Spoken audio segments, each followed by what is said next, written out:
મિત્રો last time આપણે યોગગણ અને છેદગણ વિશે જોયું હતું. આજે આપણે અલગ ગણ વિશે જોઈએ. અલગ ગણની વ્યાખ્યા શું છે? અલગ ગણને કેવી રીતે વ્યાખ્યાયિત કરી શકાય કે તમને જો a અને b બે ગણો આપેલા હોય તો a છેદ b બરાબર જે ફાઈ એટલે કે ખાલી ગણ મળે તો તે ગણને કયો ગણ કહેવાય? તે ગણોને અલગ ગણો કહેવામાં આવે છે. એઝ પર એક્ઝામ્પલ જુઓ કે ગણ a ઇક્વલ ટુ 1 2 3 અને ગણ b ઇક્વલ ટુ abc અહીં આગળ તમે a છેદ b લઈ શકો. a છેદ b ઇક્વલ ટુ શું થવાનું? બંનેમાં કોઈ પણ ઘટક સામાન્ય છે નથી એટલે a છેદ b ઇક્વલ ટુ 5 મળવાનું. જો ગણ a અને ગણ b નો છેદગણ એ ખાલી ગણ મળે છે માટે ગણ a અને ગણ b બંને કેવા ગણો કહેવાય? અલગ ગણો કહેવાય. ટૂંકમાં કહેવાનું તાત્પર્ય એ કે બે ગણનો છેદગણ કોઈ પણ બે ગણ આપેલા હોય બે ગણનો છેદગણ જો ખાલી ગણ મળે તો આપેલા બંને ગણો અલગ ગણ છે એમ કહેવાય. એની જો આપણે વેન આકૃતિ દોરવી હોય તો વેન આકૃતિ આપણે આ રીતે દોરી શકીએ. વેન આકૃતિ દોરવી હોય તો આપણે આમ દોરી શકીએ કે આ સાર્વત્રિક ગણ u અને આ ગણ a લઈએ, આ ગણ a અને આ ગણ b લઈએ, આ ગણ b લઈએ તો અહીં આગળ જુઓ a છેદ b ઇક્વલ ટુ 5 થાય છે. માટે આપણે એમ કહી શકીએ a અને b બંને અલગ ગણો છે. ટૂંકમાં કહેવાનો ભાવ થઈ કે અલગ ગણ અંગ્રેજીમાં શું કહેવાય? ડિસજોઇન્ટ છે. એની વ્યાખ્યા લખી છે કોઈ પણ બે રિક્ત ગણો નો છેદગણ ખાલી ગણ હોય તો તે બંને ગણ અલગ ગણ છે એમ કહેવાય. તેને વેન આકૃતિમાં નીચે મુજબ આ રીતે દર્શાવવામાં આવે છે. મેં તમને એક ઉદાહરણ પણ આપ્યું, બરાબર? આ થઈ વાત આપણી અલગ ગણની વાત. હવે આપણે જોઈશું તફાવત ગણ, ડિફરન્શિયલ તફાવત ગણ.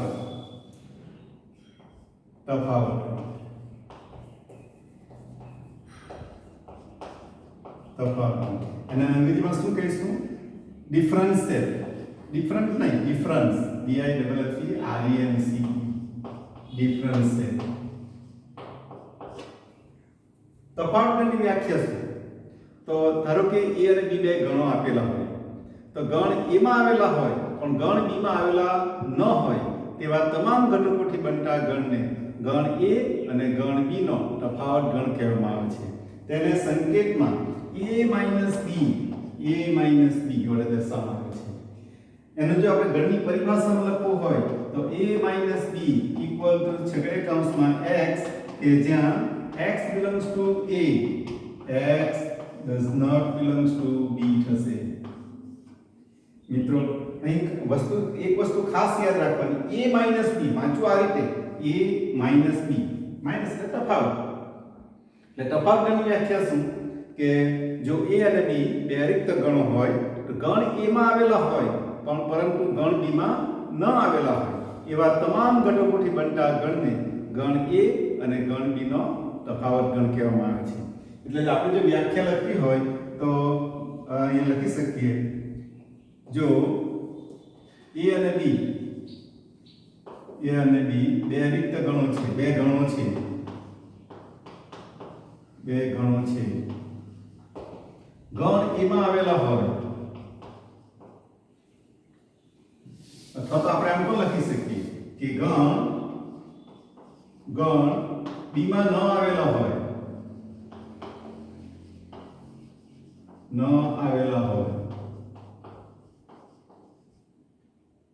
અને ગણ a માં આવેલા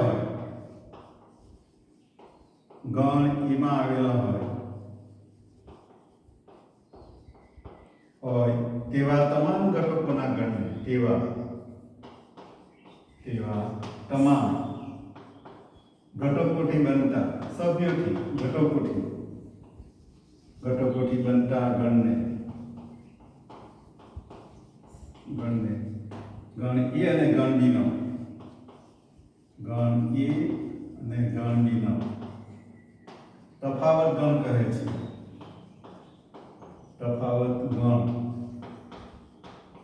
છે. તેને a b વડે દર્શાવાય છે.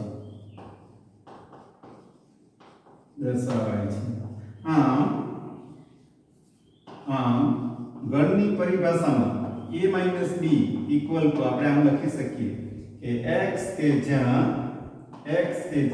x belongs to a તથા x does not belongs to b. વિદ્યાર્થી મિત્રો અહીંયા આગળ આપણે એક ઉદાહરણ લઈએ.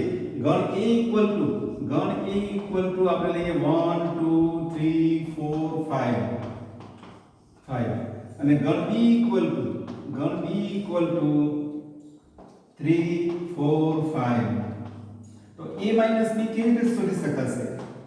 According to definition of different set, તફાવતની વ્યાખ્યા મુજબ a - b નું અર્થઘટન શું થાય? ગણ a માં આવેલા હોય પણ ગણ b માં આવેલા હોવા જોઈએ નહીં. તો અહીંયા આગળ તમે જુઓ ગણ a માં કયા ઘટકો છે? 1 2 3 4 5. ગણ b માં કયા છે? 3 4 5. તો 3 4 5 લેવાના નહીં એટલે આ ત્રણ ઘટકો નીકળી જશે. એટલે કયા રહેશે? 1 2. એટલે a - b 1 2 આવશે. હવે તે જ રીતે b - a શું થશે? b - a જો આપણે શોધવું હોય તો કેવી રીતે શોધી શકીશું? ધ્યાન આપજો બરાબર. b - a નું અર્થઘટન શું કરવાનું? ગણ b માં આવેલા હોય પણ ગણ a માં આવેલા ન હોય એવા તમામ ઘટકોથી બનતા ગણને ગણ b અને ગણ a નો તફાવત ગણ કહેવામાં આવે છે. ટૂંકમાં what is the difference between a - b and b - c? અહીંયા બદલાઈ જવાનું. અહીંયા શું થશે? ગણ b માં આવેલા હોય પરંતુ ગણ a માં આવેલા હોવા જોઈએ નહીં. તો 3 4 5 3 4 આમાં છે તો 3 4 નીકળી જવાનું. 3 4 5 બધા ઘટકો નીકળી જવાનું. તો શું આવવાનું? ખાલી ગણ આવવાનું. b - c ખાલી ગણ આવશે. ઓકે, ચાલો તો પછી હવે આપણે જોઈએ એની વેન આકૃતિ એટલે કેવી દોરી શકાય. વેન આકૃતિ હોય તો a - b આ તમારો સાર્વત્રિક ગણ છે. સાર્વત્રિક ગણ u. એને જો વેન ડાયાગ્રામ દોરવો હોય તો આપણે એમ કહી શકીએ આ ગણ a અને આ ગણ b, આ a અને આ b. b a - b એટલે કયો ભાગ થવાનો? ગણ a છે તેમાંથી ગણ b ના ઘટકો કાઢી નાખીએ. આ ભાગ આ રિજિયન આવશે. રિજિયન પ્રદેશ. આ શું થવાનું તમારો? આ શું થવાનું? a - b. આ ભાગ તમારો આ ભાગ શું થશે? a છે b. અને આ ભાગ શું થવાનો? ધ્યાન આપજો. આ ઊભી લાઈન કરું છું. એ શું થવાનું? ગણ b છે આ b એમાંથી a કાઢી નાખીએ. એના સભ્યો કાઢી નાખીએ તો આ b - a થવાનું. આ શું થવાનું? b - c. આ તમારી વેન આકૃતિ થવાની. વાસ્તવમાં a - b એટલે આટલો ભાગ થવાનો. આ ખાસ કાળજી રાખજો. અને b - c એટલે આટલો ભાગ થશે. b - c આટલો ભાગ. એટલે આ વાત થઈ આપણી તફાવત ગણની. હવે વિદ્યાર્થી મિત્રો આપણે એક વસ્તુ જોઈએ કે વિભાજનનો નિયમ, ડિસ્ટ્રીબ્યુટિવ લો. વિભાજનનો નિયમ એ છે ઇન ધ બ્રેકેટ b યોગ c ઇક્વલ ટુ a છેદ b યોગ a છેદ c. અહીંયા પહેલે છેદ છે પછી યોગ છે એટલે છેદ પરત્વે છેદનું યોગ પરત્વે વિભાજન એટલે a છેદ b.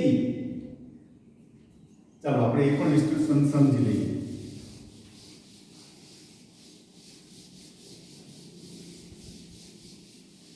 ધ્યાન આપો બરાબર. a છેદ વિભાજનની ઉત્તર લો. a છેદ ઇન ધ બ્રેકેટ b યોગ c is equal to a intersection b યોગ a intersection c. અને શું કહેવાય? છેદનું યોગ પરત્વે વિભાજન એમ કહેવાય. પહેલો છેદ છે પછી યોગ છે એટલે જો a છેદ b એટલે a છેદ b યોગ a છેદ c. તેવી રીતે બીજો નિયમ a યોગ b છેદ c ઇક્વલ ટુ a યોગ b છેદ a યોગ c થશે. એટલે આને શું કહેવાય? યોગ ક્રિયાનો છેદ પરત્વે વિભાજન. એટલે આ બે નિયમ વિભાજનના નિયમ તમારે યાદ રાખવાના. ઓકે, ચાલો તો હવે આપણે આગળ જોઈએ. હવે આપણે જોઈએ પૂરક ગણ. Compliment of set. પૂરક ગણ કોને કહેવાય? વિદ્યાર્થી મિત્રો અહીં આગળ પૂરકગણની જો વ્યાખ્યા સમજવી હોય તો આપણે ગણ લઈએ. ગણ A ઇક્વલ ટુ સાર્વત્રિક ગણ U ઇક્વલ ટુ 1 2 3 4 5 6 7 8 અહીંયા સુધી લઈએ. ગણ A ઇક્વલ ટુ 1 2 3 4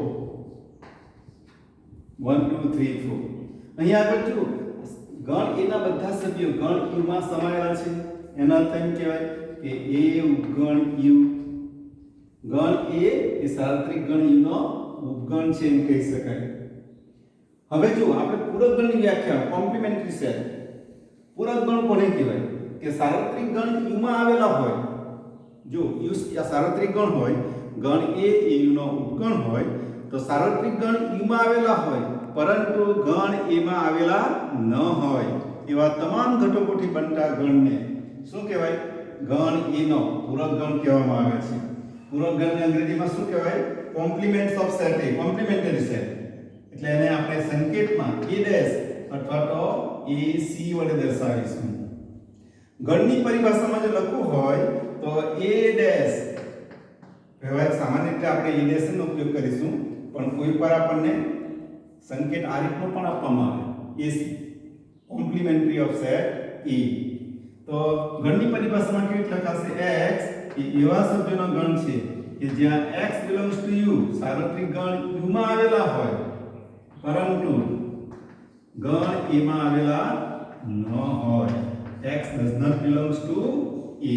તો આપણે કહી શકીએ કે સાર્વત્રિક ગણ U માં આવેલા હોય પરંતુ ગણ A માં આવેલા ન હોય એવા તમામ સભ્યોના ગણને ગણ A નો પૂરક ગણ કહેવામાં આવે છે, જેને સંકેતમાં E' વડે દર્શાવીએ. જો આપણે જે ઉદાહરણ લીધું છે એમાં તમે જોઈ શકો કે સાર્વત્રિક ગણ U ઇક્વલ ટુ 1 2 3 4 5 6 7 8 અને A ઇક્વલ ટુ 1 2 3 4. બરાબર? તો આપણે શું લખીશું? A' એટલે ગણ A નો પૂરક ગણ. પૂરક ગણમાં કયા ઘટકો આવશે? તો સાર્વત્રિક ગણ U માં આવેલા હોય according to definition of a complements of set A. સાર્વત્રિક ગણ U માં આવેલા હોય પણ ગણ A માં આવેલો હોવો જોઈએ નહીં. તો સાર્વત્રિક ગણના U ના સભ્યો જુઓ 1 2 3 4 5 6 7 8. ગણ A ના સભ્યો કયા 1 2 3 4 એટલે એમાં આવેલા હોવા જોઈએ નહીં. તો પછી કયા સભ્ય આવશે? 5 6 7 8. સાર્વત્રિક ગણમાંથી એના સભ્યો કાઢી નાખવાના એટલે આપણે એમ કહી શકીએ કે A' બરાબર U minus A એમ પણ લખી શકાય. U minus A એમ પણ લખી શકાય. એટલે ટૂંકમાં કહેવાનો ભાવ થઈ કે સાર્વત્રિક ગણ U માં આવેલા હોય પરંતુ ગણ A માં આવેલા હોવા જોઈએ નહીં. તે જ પ્રમાણે ગણ B' લખવો હોય તો શું કરવાનું? સાર્વત્રિક ગણ U માં આવેલા હોય પરંતુ ગણ B માં આવેલા ન હોય એવા તમામ સભ્યોના ગણને ગણ B નો ઉપગણ કહેવામાં પૂરક ગણ B નો પૂરક ગણ કહેવામાં આવે છે.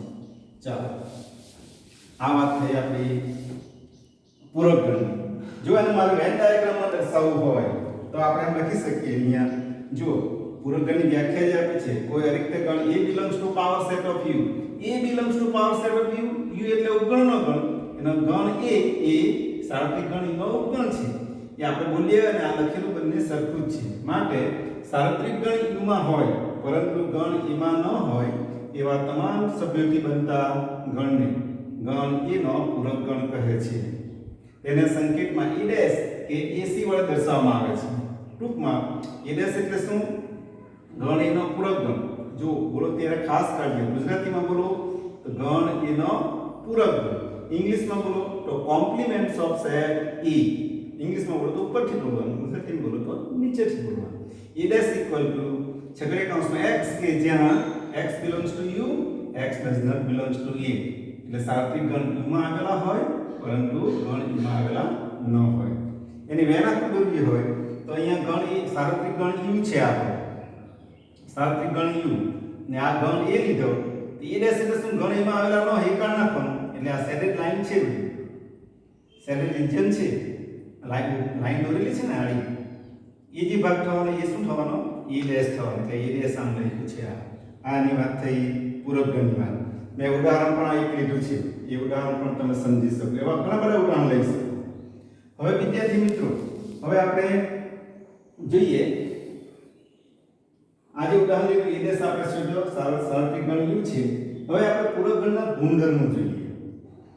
પૂરક ગણનો પહેલો ગુણધર્મ એ ડેશ યોગ એ ડેશ, એ યોગ એ ડેશ. સમજો, એ યોગ એ ડેશ એટલે આપેલા ગણ એ નો તેના પૂરક ગણ સાથેનો યોગ ગણ તો એ શું મળે આપણને? એ હંમેશા આપણને u મળશે. શું મળશે? u મળશે. u મળશે.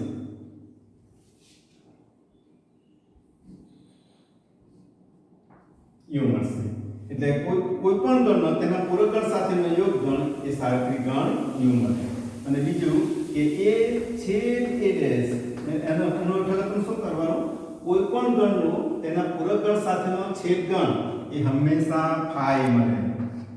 વિદ્યાર્થી મિત્રો, તો પછી a છેદ a dash equal two phi એનો અર્થ શું થાય? a અને a ડેશ એ બંને અલગ ગણો છે. અલગ ગણની વ્યાખ્યા મુજબ જો બે ગણનો છેદ ગણ ખાલી ગણ થાય તો આપેલા બંને ગણો અલગ ગણ છે. આપણે જોયું, બરાબર? આ વાત આ પહેલો ગુણધર્મ પૂરક ગણનો નિયમ. બીજો ગુણધર્મ છે ડમરગણનો નિયમ. ડીમોર્ગનનો લો. એ શું છે કે a યોગ b, a યોગ b dash equal to a dash છેદ b ડેશ થાય. આ ડમરગણનો નિયમ ગણિતશાસ્ત્રી ડીમોર્ગને આ નિયમની શોધ કરેલી, એટલે એના પરથી નામ આપેલું ડીમોર્ગન્સ લો. ડમરગણનો નિયમ, જેને અંગ્રેજીમાં શું કહેવાય? ડીમોર્ગન્સ લો. અને બીજું કે a છેદ b ડેશ, a છેદ b whole dash equal to a dash યોગ b ડેશ. આ જે બંને નિયમો છે એને કયા નિયમ તરીકે ઓળખાય? ડમરગણના નિયમ તરીકે. વિદ્યાર્થી મિત્રો, પરીક્ષામાં ડમરગણનો નિયમ ચકાસવા આવે તમને નિયમ આવડવો જોઈએ. ઘણી વખત મુશ્કેલી શું થાય છે કે પરીક્ષામાં ડમરગણનો નિયમ સાબિત કરો, તમને નિયમ તો આવડવો જોઈએ. બંને નિયમ તો આવડવા જોઈએ. ભલે તમને એ ડેશ શોધતા આવડે, એ ડેશ છેદ અને બેનો છેદગણ શોધતા આવડે, બધું આવડે, પરંતુ નિયમ જો ખબર ન તમે ચકાસણી કરી શકો નહીં. તો ડમરગણનો નિયમ આપણને શું સમજાવે છે? જુઓ, a યોગ b dash equal to a dash છેદ b ડેશ. આનું જો આપણે જો અર્થઘટન કરવું હોય તો આપણે આ શાબ્દિક સ્વરૂપમાં કહી શકીએ ગણ a અને ગણ b નો યોગ ગણ નો પૂરક ગણ એ ગણ a નો ગણ a ના પૂરક ગણ અને ગણ b ના પૂરક ગણના છેદ ગણ બરાબર થાય છે. એનું અર્થઘટન એ રીતે કરવાનું. અંગ્રેજીમાં કહેવું હોય તો compliments of a union b equal to compliments of set a intersection compliments of set b. અંગ્રેજીમાં બોલવું કંઈ ફરજિયાત નથી. આ તો આપણે હવે હાયર સેકન્ડરીમાં સ્ટડી કરી એટલે થોડુંક વોકેબ્યુલરી પણ હોવી જોઈએ આપણી પાસે. બીજો નિયમ તમે જુઓ, a intersection b whole dash equal to a dash union b dash. એટલે શું? ગણ a અને ગણ b ના છેદગણ નો પૂરક ગણ એ ગણ a ના પૂરક ગણ અને ગણ b ના પૂરક ગણના યોગ ગણ બરાબર થાય છે. એટલે વિદ્યાર્થી મિત્રો, આ વસ્તુ ખાસ કાળજી રાખજો કે a છેદ b whole dash equal to a dash યોગ b ડેશ. ઓકે, આ થયો આપણો ડમરગણનો નિયમ.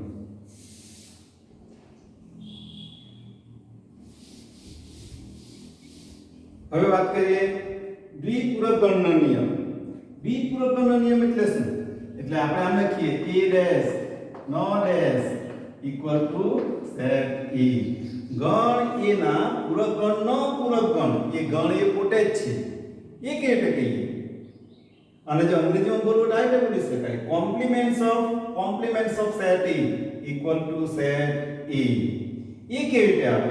જો વિદ્યાર્થી મિત્રો, અહીં આપણે એક ઉદાહરણ જોયું કે સાર્વત્રિક ગણ u ઇક્વલ ટુ 1 2 3 4 5 6 7 8 ગણ a ઇક્વલ ટુ 1 2 3 4. તો આપણને શું મળ્યું? a ડેશ સાર્વત્રિક ગણ u માં આવેલા હોય પરંતુ ગણ a માં આવેલા ન હોય તો 5 6 7 8 મળ્યું. એનો આપણે પૂરક ગણ લઈએ તો a ડેશ નો ડેશ તો શું થવાનું? આની વ્યાખ્યા શું થાય કે સાર્વત્રિક ગણ u માં આવેલા હોય પરંતુ a ડેશ માં આવેલા ન હોય એટલે એટલે આ ઘટક સાર્વત્રિક ગણમાંથી આ ઘટકો કાઢી નાખવાના. કયા? 5 6 7 8. તો કયા પડવાના? 1 2 3 4. 1 2 3 4 મળશે. ફરીથી a ડેશ નો ડેશ એટલે શું? ગણ a ના પૂરક ગણનો પૂરક ગણ એટલે શું? સાર્વત્રિક ગણ u માં આવેલા હોય પરંતુ a ડેશ માં આવેલા ન હોય. a ડેશ માં એટલે કયા? આ 5 6 7 8 ન હોવા જોઈએ. એવા ઘટકો u માં કયા છે? 1 2 3 4. 1 2 3 4. આ ગણ કયો છે? એ તો આપણો ગણ a જ આવી ગયો. એટલે complements of set A of complements of set A equal to set E. જે અહીંયા દ્વિપૂરક ગણનો નિયમ થયો. A dash no dash equal to E. આ ઉદાહરણ દ્વારા બહુ સરસ રીતે સમજી શકાય છે. હવે જોઈએ આપણે ખાલી ગણ અને સાર્વત્રિક ગણનો નિયમ. વિદ્યાર્થી મિત્રો, તમને ઓબ્જેક્ટિવમાં ઘણીવાર પૂછી શકાય કે ખાલી ગણનો પૂરક ગણ કોમ્પ્લિમેન્ટ્સ ઓફ એમ્પ્ટી સેટ. ખાલી ગણનો પૂરક ગણ શું થાય? એ તમારો સાર્વત્રિક ગણ થાય. બી કેરફુલ, ખાસ કાળજી રાખજો. અને સાર્વત્રિક ગણનો પૂરક ગણ u ડેશ એટલે સાર્વત્રિક ગણનો પૂરક ગણ તો હંમેશા એ શું થાય? ખાલી ગણ થાય છે. આ વસ્તુ ખાસ કાળજી રાખવાની. અગાઉ આપણે જોયું હતું ને, ખાલી ગણ એ દરેક ગણનો ઉપગણ છે. Empty set is subset of every set. અને દરેક ગણ એ પોતાનો ઉપગણ છે. Every set is subset of itself. તેમ અહીંયા આગળ 5 ડેશ ઇક્વલ ટુ u ખાલી ગણનો પૂરક ગણ તો સાર્વત્રિક ગણ u થાય અને સાર્વત્રિક ગણ u નો પૂરક ગણ એ ખાલી ગણ થાય છે. એટલે ખાલી ગણ અને સાર્વત્રિક ગણના નિયમો આ થયા. વિદ્યાર્થી મિત્રો, હવે આપણે શું કરીશું? આપણે એક્ઝામ્પલ કરીશું. મેં તમને એક્ઝામ્પલ પણ બધું વ્યવસ્થિત કરાવું છું. એ એક્ઝામ્પલ તમારે બરાબર કરવાના. ના સમજ પડે તો તમે મને પૂછી શકો. પરંતુ આ જે બોર્ડ પરથી બધી વ્યાખ્યાન બધું વેન આપી દ્વારા તમને ઉદાહરણ દ્વારા સમજાવે છે કે નોટબુકમાં વ્યવસ્થિત સમજીને લખો ને, આમ ઉતારો નહીં કરવાનો. સમજીને લખો અને વ્યવસ્થિત મહેનત કરો. ઓકે.